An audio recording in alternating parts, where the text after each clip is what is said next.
নমস্কার বন্ধুরা, সবাই কেমন আছো? আশা করছি তোমরা সবাই ভালো আছো, সুস্থ আছো। মৌসুমি সরকার বিশ্বাস চ্যানেলে তোমাদের সবাইকে জানাই স্বাগত।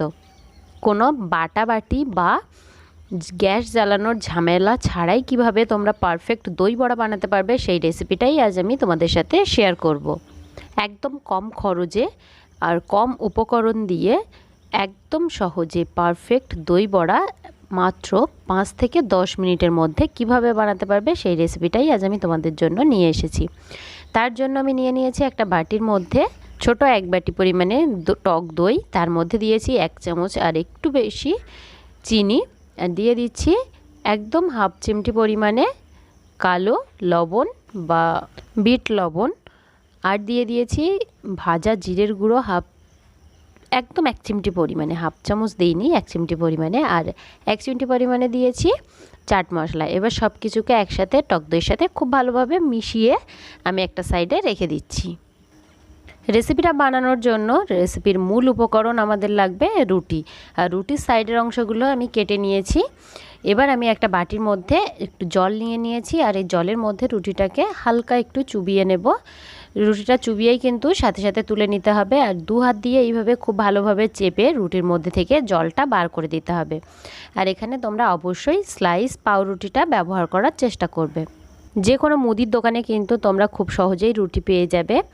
আর এই রুটির মধ্যে আমি দিয়ে দিচ্ছি ড্রাই ফ্রুটস। আমার হাতের কাছে কাজু আর কিশমিশটা ছিল তাই দিয়েছি, তোমাদের কাছে যে কোনো ড্রাই ফ্রুটস থাকলে সেটাই কিন্তু ব্যবহার করতে পারো এর মধ্যে।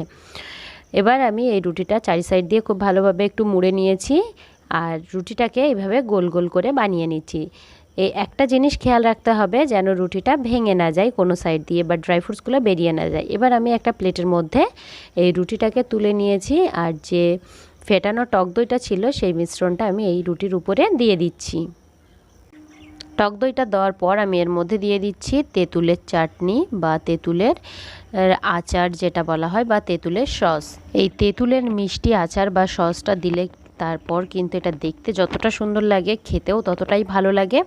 এটা একটু টক টক মিষ্টি মিষ্টি খেতে হবে, তাহলে কিন্তু খুবই ভালো লাগে। আর এর মধ্যে দিয়ে দিচ্ছি 1 চিমটি পরিমাণে ভাজা জিরে উপর থেকে একটু ছড়িয়ে 5 থেকে 10 মিনিটের মধ্যেই কিন্তু এই দই বড়াটা তৈরি হয়ে যায়। আর এই দই বড়াটা খেয়ে কিন্তু কেউ বলবে না যে এটা ব্রেড বা পাউরুটি দিয়ে বানানো।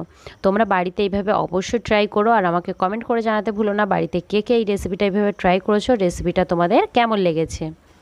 ভিডিওটা ভালো লাগলে লাইক কমেন্ট শেয়ার করতে ভুলো না। আর যদি আমার চ্যানেলে নতুন হয়ে থাকো, রেসিপিটা যদি তোমাদের ভালো লেগে থাকে, তাহলে আরও এইরকম সহজ নতুন নতুন রেসিপি পাওয়ার জন্য চ্যানেলটিকে অবশ্যই সাবস্ক্রাইব করে রেখো।